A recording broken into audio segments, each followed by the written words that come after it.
Thane police आयुक्तालयाने विकसित भारतासाठी सड़क सुरक्षा जीवन रक्षा अभियान की शुरुआत की है, जिसका उद्देश्य नागरिकों को ट्रैफिक नियमों के पालन के लिए जागरूक करना और हादसों को कम करना है।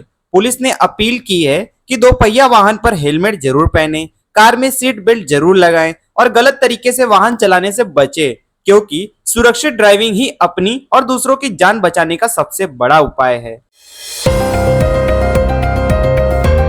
महाराष्ट्र सरकार ने मुख्यमंत्री माझी लाडकी बहन योजना के तहत पात्र महिलाओं को अगस्त महीने की सम्मान निधि वितरित करना शुरू कर दिया है। मंत्री आदित्य तटकरे ने बताया कि राशि सीधे आधार लिंक बैंक खातों में जमा की जा रही है, जिससे पारदर्शिता और समय पर लाभ सुनिश्चित हो सके। यह योजना न सिर्फ आर्थिक मदद है, बल्कि महिलाओं को आत्मनिर्भर बनाने के और उनके सशक्तिकरण की दिशा में बड़ा कदम है।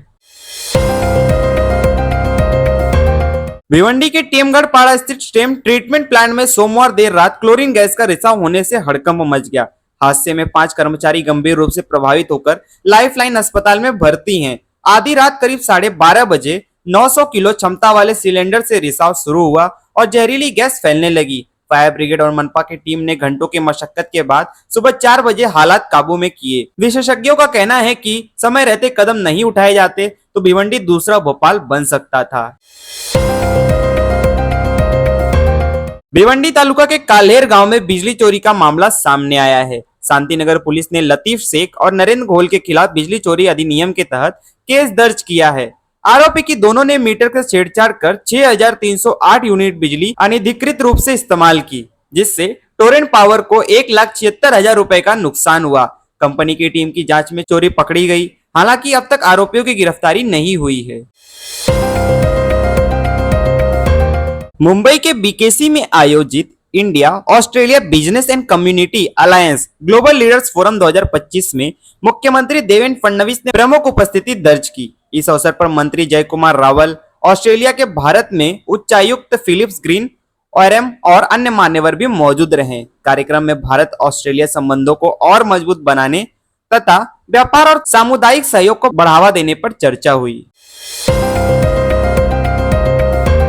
भिवंडी के विकास आराखड़े की कमियों को लेकर अबू आसिम आजमी के नेतृत्व में प्रतिनिधि मंडल ने मंत्रालय में नगर विकास विभाग के मुख्य सचिव असीम कुमार गुप्ता से मुलाकात की। समिति ने कहा कि नए आराखड़े से धार्मिक स्थल, व्यापार और रोजगार पर संकट है, जबकि पहले सरकार ने मेट्रो परियोजना को भूमिगत कर नागरिकों के हितों की रक्षा की थी।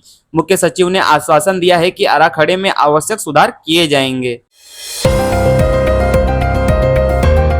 भिवंडी के छत्रपति शिवाजी महाराज चौक पर बुधवार को जन सुरक्षा कानून के विरोध में बड़ा आंदोलन हुआ। महिला आघाड़ी, व्यापारी और कामगार संगठनों के पदाधिकारी और शिव सैनिक बड़ी संख्या में शामिल हुए।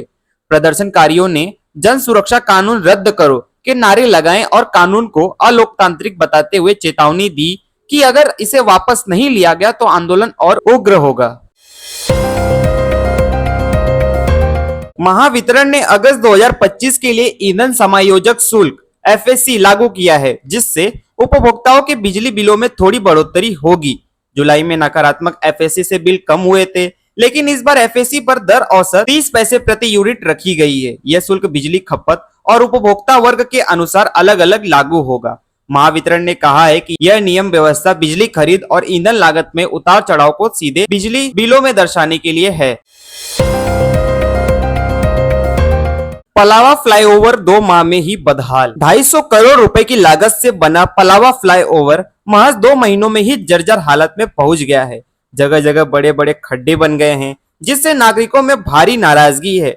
लोगों का कहना है कि इतनी जल्दी खराब होना भ्रष्टाचार और घटिया कामकाज का ही बड़ा सबूत है।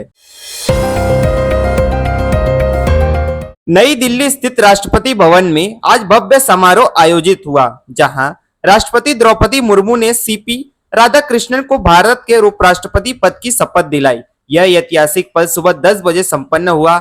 समारोह में प्रधानमंत्री नरेंद्र मोदी, मुख्यमंत्री देवेंद्र फडणवीस सहित कई केंद्रीय मंत्री और मान्यवर मौजूद रहे।